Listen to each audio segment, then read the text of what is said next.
Hi, everyone. In just 3 years, Kubernetes has become the highest velocity cloud project in the open source community. Among the 54 million projects on GitHub, Kubernetes is the top 5 for the number of unique, diverse contributors contributing code on the project. Today, the number of contributors on the project is roughly 2,600. Let's look at an interesting statistic that CNCF found in their survey done last year. 63% of all the Kubernetes workloads are run on Amazon Web Services Cloud today. This was an interesting statistic that made us look at what's happening in the Kubernetes community and what we could do in order to address the overwhelming demand from our customers. So here are some of the top reasons why our customers love Kubernetes. First of all, Kubernetes is a cloud agnostic design. You can have the same design in your on-prem data center as well as a public cloud infrastructure, including AWS Cloud. Kubernetes allows applications that are containerized to be created once and then kept alive even after there is a failure because of the self-healing functionality. Kubernetes isolates all inconsistencies of an application inside the container runtime, while you can look at all of your infrastructure and standardize it. Containerized applications can be deployed within seconds on any hardware. Kubernetes also has integrated monitoring, logging, and alerting tools, which allows engineering to focus on application logic rather than be bogged down by infrastructure requirements. Kubernetes design is extremely scalable and it scales to tens of thousands of machines. So given all the interest from our customers, Amazon announced Amazon Elastic Container Service for Kubernetes in reInvent last year. We will talk a lot about Amazon Elastic Kubernetes service today. But before we delve into that, we have invited one of our customers from Concur to talk about setting up Kubernetes and managing Kubernetes, both in their on-prem environment as well as Amazon Cloud. Thank you, Nishi. Happy to be here and share our story about how we've been running Kubernetes at Concur. And as you can see, we leverage many programming languages. We're in our own data center in AWS. We're across a wide market and in various marketplaces as well. And also, since we've been using Kubernetes in production since very, very early on for Kubernetes, we had to make a lot of unique architectural design decisions. And you'll see some of that today. The most important thing for us was making sure that our end users had a great experience as well. So this is how our architecture looks or looked in our version 1 of running Kubernetes. We followed best practices, and we had multiple master nodes and etcd nodes, and obviously multiple worker nodes. But we also had to pull monitoring and logging out of the Kubernetes clusters. And we had to figure out how to tie services and routing for those services into our own load balancers and also into software-defined load balancers on the cloud environment. So this zooms out a little bit further so you can see how we have multiple Kubernetes clusters for a single service. And traffic is routed through those load balancers and ends up on the right nodes within each Kubernetes cluster because we have a custom plugin that we wrote running on each Kubernetes cluster. You see that in the picture here as the P. Also, that plugin, as it detects changes to services, makes API calls to a custom load balancing as a service API that we have running inside our data centers. So it was quite a bit of work to get this to work for us in our version 1 cluster design. This is a look at our standard development pipeline at Concur. Developer teams check in their code to GitHub Enterprise. They can decide which CI system they want to use, and that CI system builds the Docker container and pushes it out to a Docker registry. Then you'll notice a penguin there. That's Skipper. It's a custom tool we wrote. I'll tell you about that in a minute. Skipper then makes API calls to Kubernetes. So Skipper is a very lightweight, thin API mashup layer in front of the Kubernetes API. We have open sourced this, so feel free to check it out.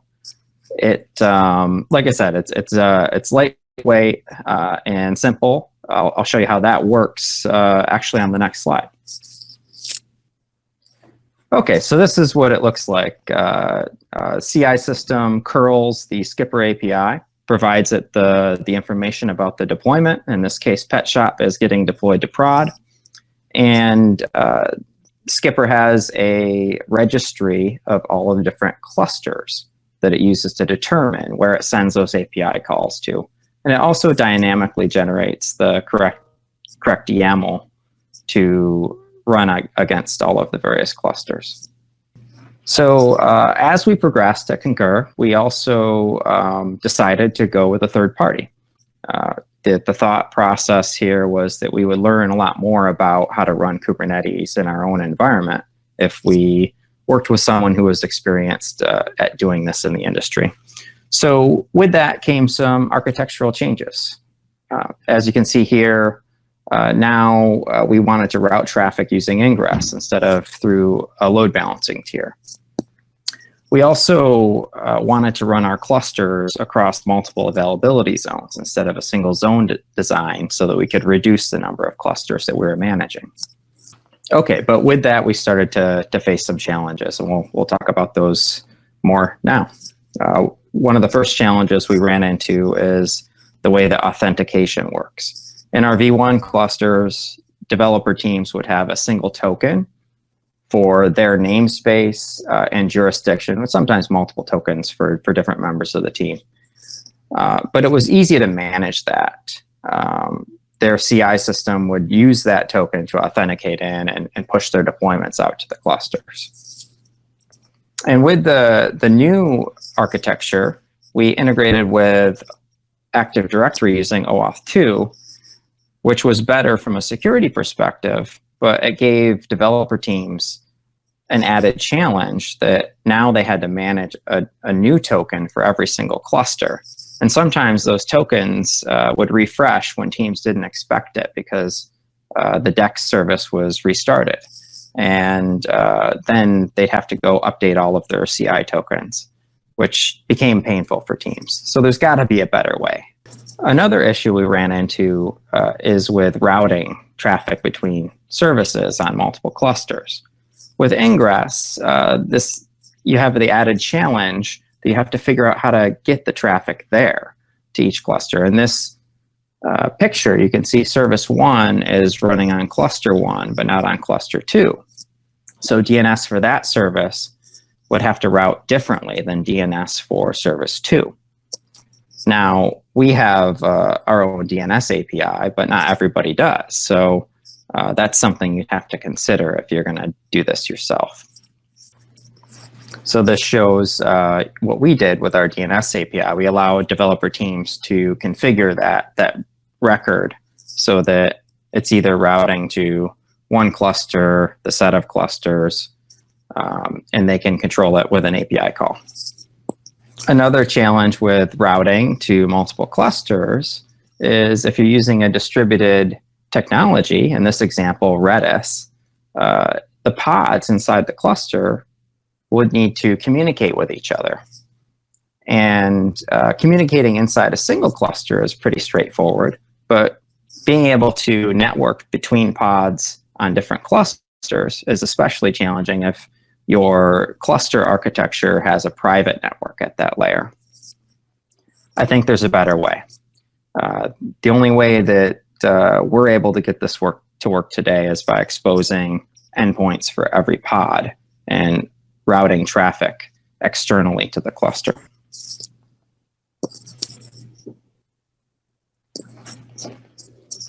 So let's talk about upgrades quick. In our V1 architecture, we were able to blue-green our clusters. So in this example, say we're at version 1.7, we want to get to 1.8, we would create a whole new set of clusters for version 1.8 and update our skipper configuration to then run deployments to all of those clusters.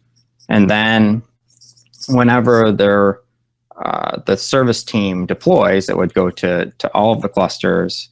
And once we were comfortable that things are working correctly on the new version, then we could just tear down all of the old clusters. And this gives us a nice, easy rollback as well. If things didn't look nice, well, we just tear down all of the new clusters. Okay, so let's talk about Inplace Upgrades. What we found is that every time we tried to do an upgrade, it was a lot like experimenting with a Rube Goldberg machine. Each time we think we'd get it right, and it would fail at a different spot. So it ended up getting to the point where we were just scared to do this. We had a few epic fails, so to speak. And now the only time we do in-place upgrades is between minor versions in our developer environment. So I would leave this up to someone who's a lot more experienced and does this at a much wider number of clusters. And I think this is something that the Amazon will really be able to help us out with.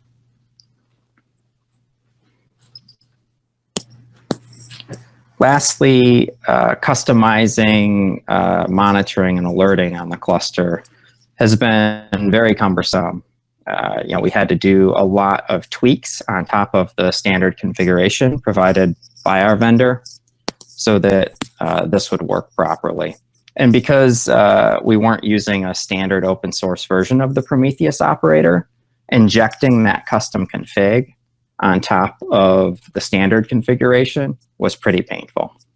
So, again, there's just got to be an easier way. And I think Nishi can tell us a lot more about how Amazon can solve this for us. So hopefully that gave you a good understanding of what customers face when they try to set up Kubernetes in their own environment. Having set that context, now we will talk about Amazon EKS and essentially what Amazon EKS offers to customers in order to make deploying Kubernetes, working with Kubernetes, and thinking about deploying Kubernetes objects an extremely easy concept. So we'll start with a demo of EKS first, and then we will talk through every element in the architecture that solves some of the issues that Dan just highlighted in his slides. So as a prerequisite, we'll first configure a VPC and an EKS service role. The EKS service role actually allows us to manage the control plane on behalf of the customer. This solves some of the issues related to upgrades of the control plane, high availability of the control plane, and essentially monitoring of the control plane that we do on behalf of the customer. As a second step, we'll also configure kubectl and Amazon CLI to work against the EKS service. So let's first create a VPC in our environment. To create a new stack, I will upload an existing template. This VPC CloudFormation template is also available in S3, and you can curl against it. So I'll give the stack name EKS Nishi VPC. Click on the default values, and then just create. Currently, EKS is configured to work in the Oregon region. Therefore, as a first step, you should be actually selecting Oregon before generating the VPC. This will take just a couple of seconds. Okay, Looks like our VPC has been created. As you can see on the output tab, you'll be able to see a route table ID, a VPC ID, and a role on. And the role on is a EKS service role, which allows us to now generate a master cluster and, as I mentioned before, maintain the master cluster on your behalf. So now that the VPC has been created, let's configure kubectl and AWS CLI to work against the EKS service. So first off, we have a kubectl binary available on S3 that you can curl against. Let's change the permissions of this binary. Kubectl binary has been integrated with a Go client that allows us to complete the authentication process with Heftio AWS Authenticator. I'll explain this in more detail at a later point. For the purposes of the demo, I've also downloaded Amazon CLI ahead of time. In addition to the Amazon CLI setup, we will download a JSON file which has the from S3, and this JSON file actually has the CRUD operations defined that can be done from the Amazon CLI against the EKS service. So if we were to open this JSON file, you can see that the endpoint is EKS and the protocol used is JSON. And there are certain CRUD operations like create cluster, delete cluster, describe cluster, and list cluster defined against the EKS service. In the previous step, I configured Amazon CLI against this service. Now that we have kubectl and Amazon CLI configured, let's head over to the EKS Master UI. As you can see, I don't have any master created at this point. So let's just create an EKS Master cluster. I'll call it EKS DNS 1.1. As you can see, we have options for Kubernetes 1.9 and Kubernetes 1.7. You can choose whatever option you'd like. I'll choose 1.7. The VPC ID is the output variable that was generated from the CloudFormation template. Let's insert that value. And the role on is the service role on that is required in order to connect this master cluster and create it inside the VPC. So let's create. This will take a couple of seconds.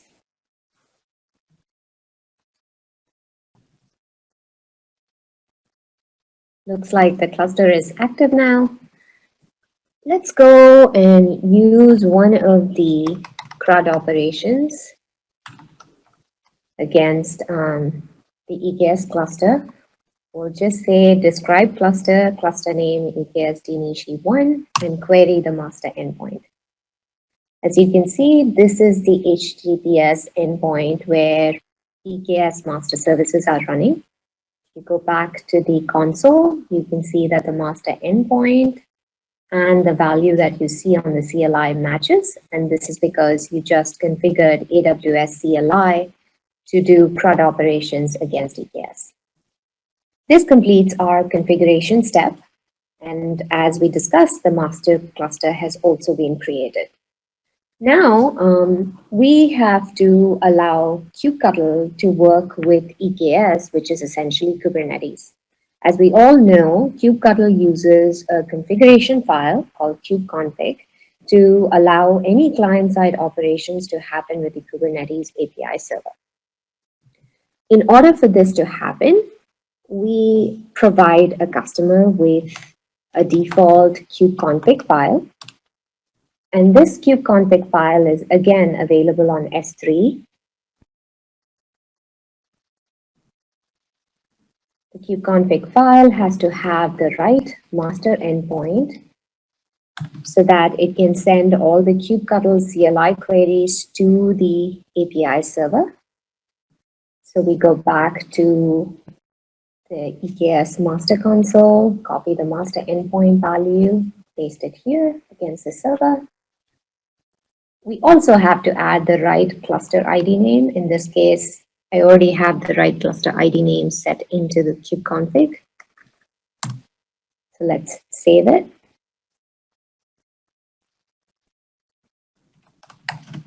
We export kubeconfig variable against this particular file. Now, let's try to query the worker nodes using kubectl. As you can see, you can find no resources right now. The reason we can't find any resources or basically any EKS worker nodes is because we haven't generated these worker nodes. In order to do that, we'll go back to the CloudFormation console, select the Oregon region, and create a node group stack. We provide a default node group CloudFormation template that again can be queried from S3.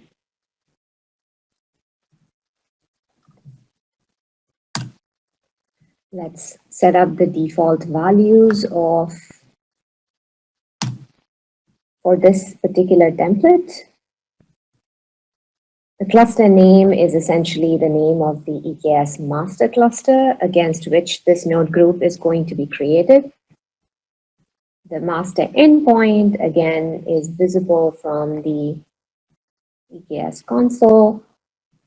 We define the autoscaling group max as 3 and min as 1. You can change it if you want to change the configuration. You feel free to change it. The node image ID is an AMI that we create for the node groups. And this AMI is pre-configured and available for customers to use. It has all the essential tools related to monitoring, logging, Docker, kubeproxy that a customer would need in order to set up a Kubernetes environment. The VPC stack name is essentially the name of the VPC that we created in the very first step. So that's dnishi-1-VPC. All the values are entered. We have added 2 default subnet values, which is essentially a CIDR block inside which the node groups will be generated. If you want, you can edit this subnet to accurately match the subnets that are allowed inside the original VPC that you created. As of now, we'll just leave the default values. Click Next. Acknowledge and create. So it looks like the node group creation is complete. As an output, you can actually see a node instance role on. And since the node group was created with a maximum of 3 and a minimum of 1, what it's actually doing is essentially generating nodes in EC2. And as you can see, EC2 nodes are getting initialized because of this node group generation.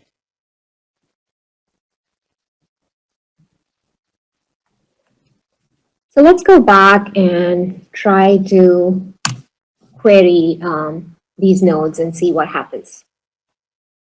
Again, it says that no resources are found. So let's watch these nodes. Even though the nodes are getting initialized, we actually can't watch the nodes and complete the kubectl get node process. This is because we have to apply a configuration map against the cluster before we're able to access or run CRUD operations against the nodes. So what this means is, essentially the config map, which allows configurations to be defined across all pods and nodes in a Kubernetes cluster, has to be updated with the right role on. And this role on is essentially the role on that was generated as an output to the CloudFormation template for the node groups. So we go back to the CloudFormation console, and we choose the node instance role value. This is the ARN that we need. It has my IAM details, and we enter this instance role value in this particular, in the role on field on the config map.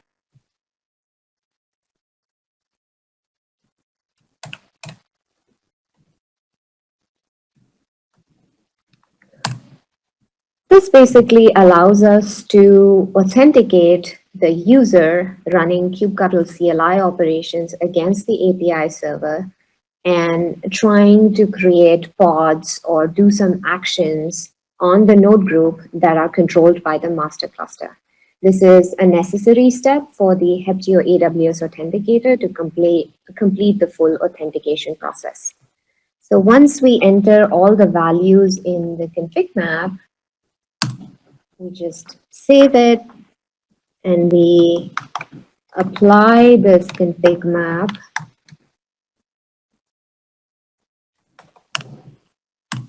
against the Kubernetes cluster.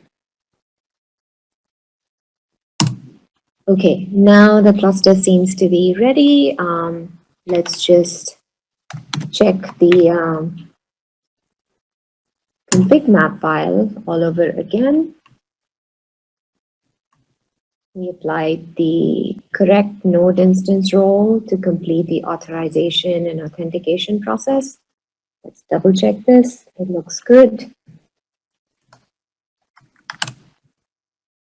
And let's apply this file against the Kubernetes cluster.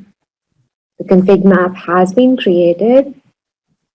It's actually unchanged because I applied it before.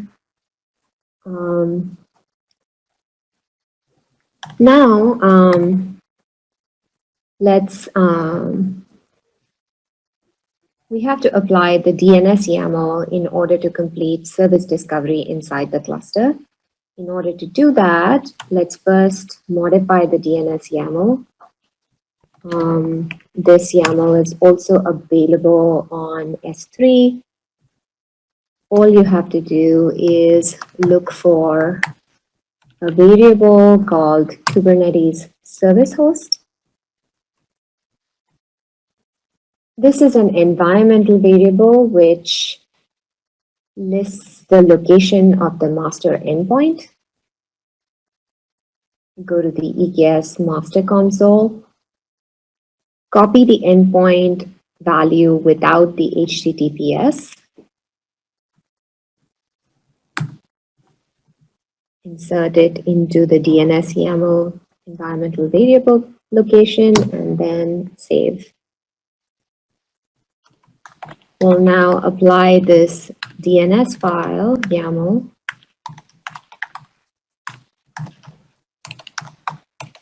against the Kubernetes cluster to bring up service discovery. As you can see, it generated a service kube DNS, a config map kube DNS, and a deployment kube DNS. All of this is created. Now let's get all the pods and make sure that everything is running fine in our cluster. As you can see, the nodes are up and kubedns is working. Let's now try to apply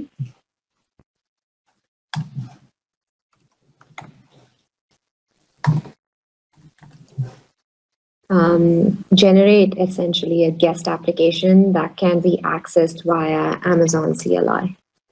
So in order to do that, I'll first try to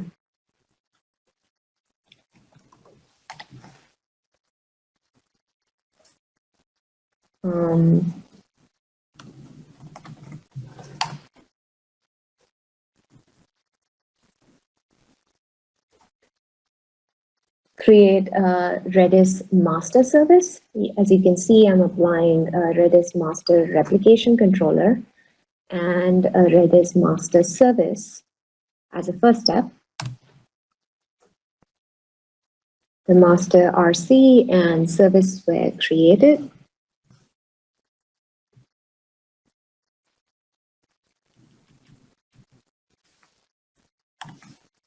I'll now apply the Redis slave controller and slave service against this cluster. The RC slave and RC and service for Redis slave was also generated.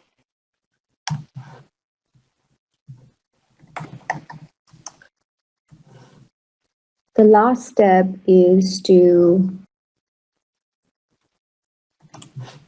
generate a guestbook application written in Go.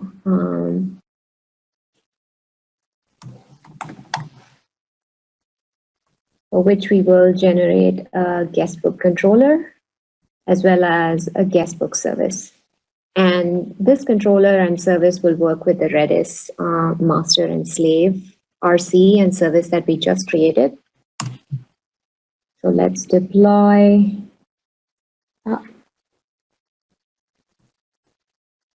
Looks like something went wrong. Oh, actually, I need to cut that.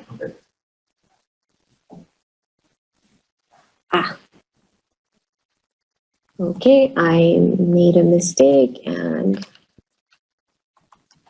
this has to be apply. There you go. The guestbook replication controller and service were created. Now, in order to access this guestbook application, we will run a kubectl get service. As you can see, the guestbook application, the Redis master, and the Redis slave, all three have been created. And only the guestbook application is externally accessible via the Amazon load balancer. So let's do a describe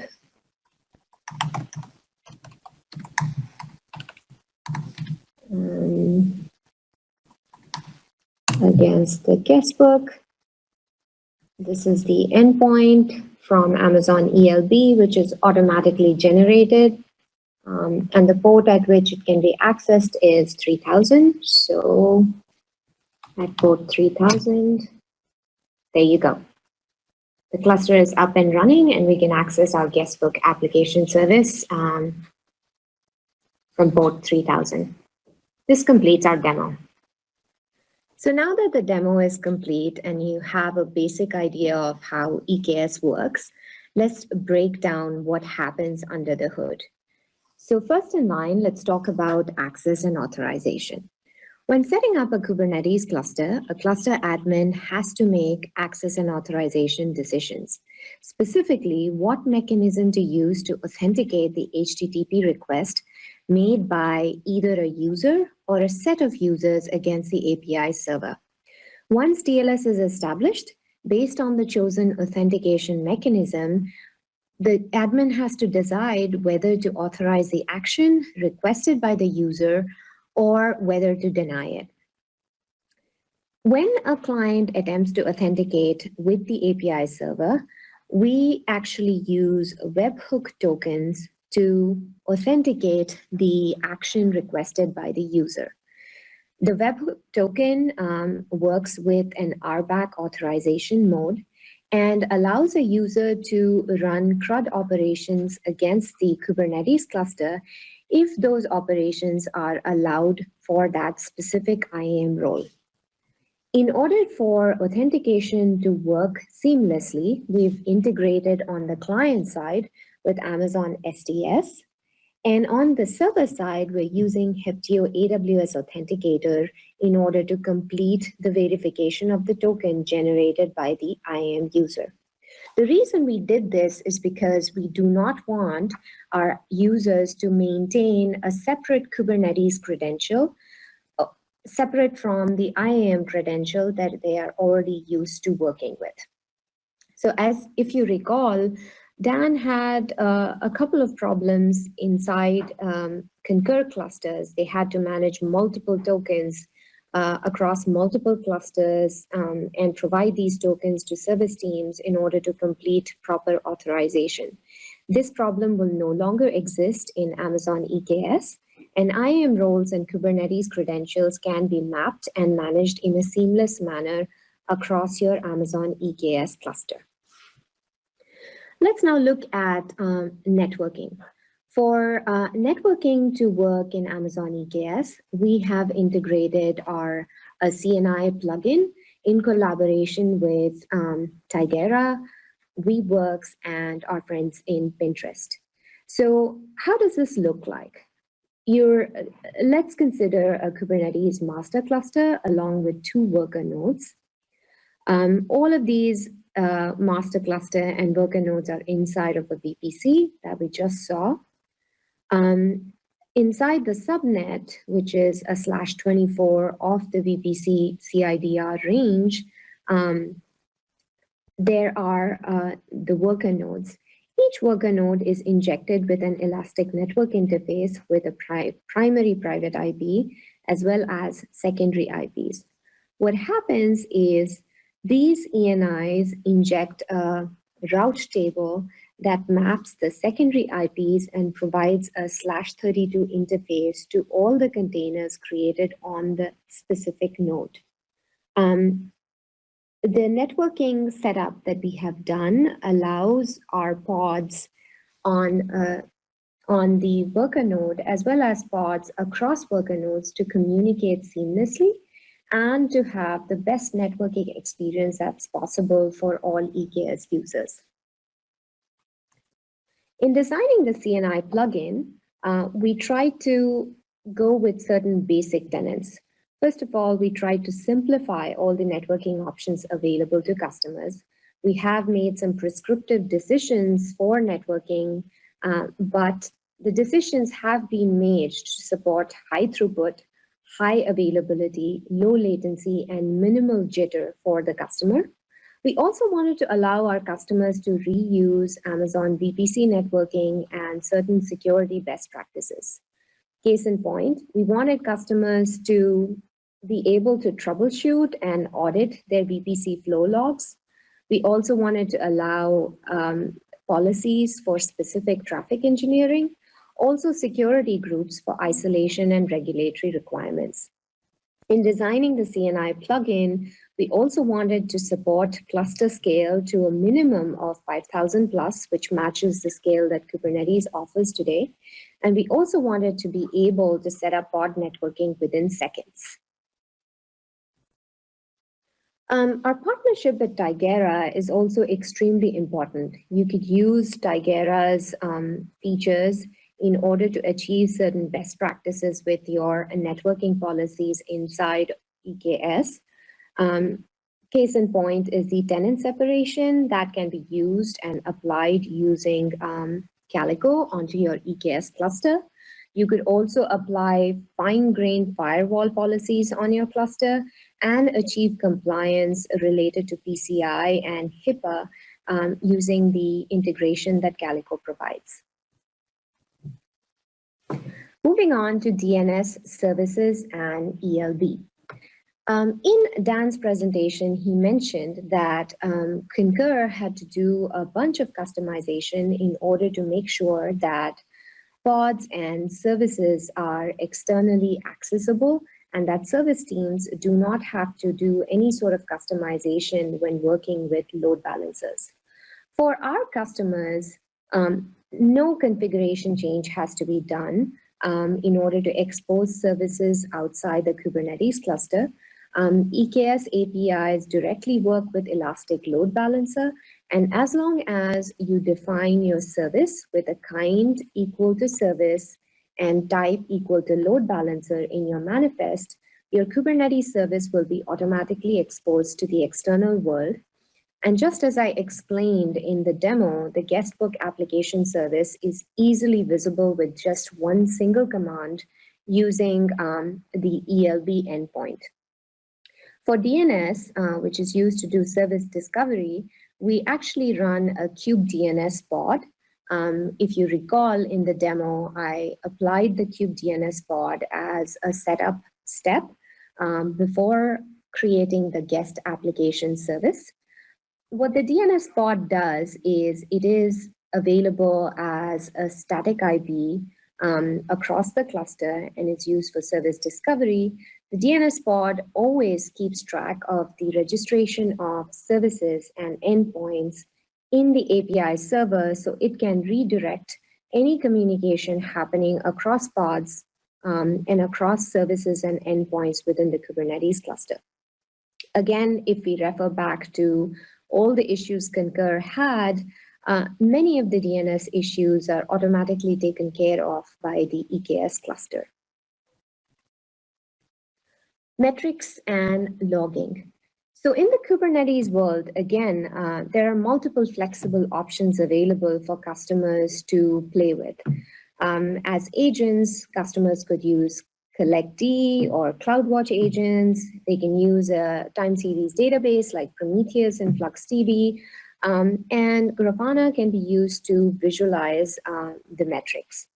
In terms of logs, again, FluentD and Logstash are popular exporters. They can be extended to sinks like Elasticsearch and CloudWatch, and they can be visualized on both CloudWatch and Kibana. For EKS, we are going to provide cluster-wide CloudWatch metrics, as well as CloudTrail logs for the control plane during GA.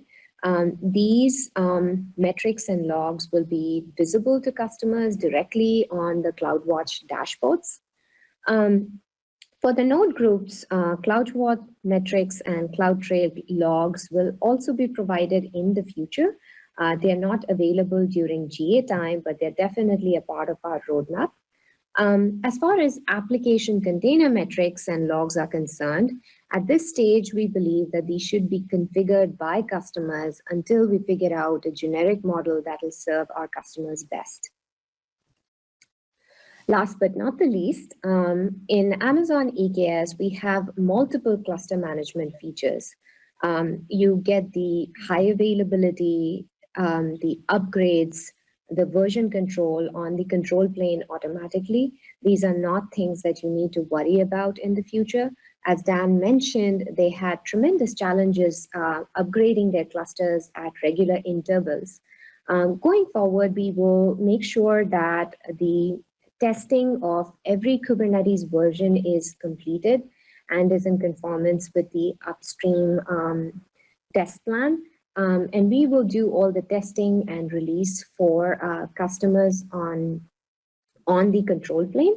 Some of the beta versions or the minor versions will be automatically upgraded onto the control plane, causing no disruption for our customers. As we already talked about and we demoed, the cluster already has a DNS and service discovery built into it. Cluster-wide metrics and logs for the control plane will be made available during GA and in the future for the node groups as well. Amazon will also make certain armies available bundled with certain tools like Docker, like ECR pre-configured that customers can use in their node groups.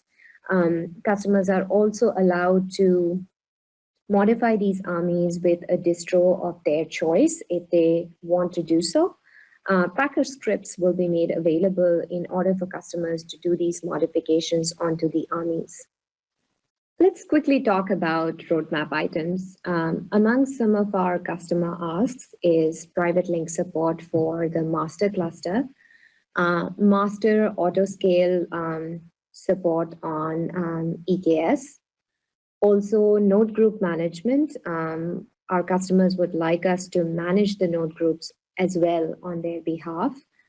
This is definitely part of the roadmap. Add-ons. As add-ons, Kubernetes UI, Helm support, a bunch of plugins that are out there, as well as brokers are all on the roadmap.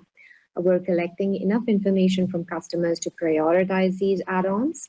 In terms of the open source work that we are doing at Amazon, I hinted on a couple of projects that we are already working on. One is the Heptio AWS Authenticator. I have pasted the GitHub link. You can see the work that Amazon is doing with our partner Heptio in that code base. Also, the second project is the CNI plugin. We've worked with our friends in Pinterest, Weaveworks, and Tigera to make this proposal stronger. Going forward, we are going to be very dedicated and involved in the open source community. And our contributions, both related to EKS and in support of Kubernetes, are only expected to grow. Thank you for your time, and I hope this gave you a good overview of what Amazon EKS can do for you today and in the future.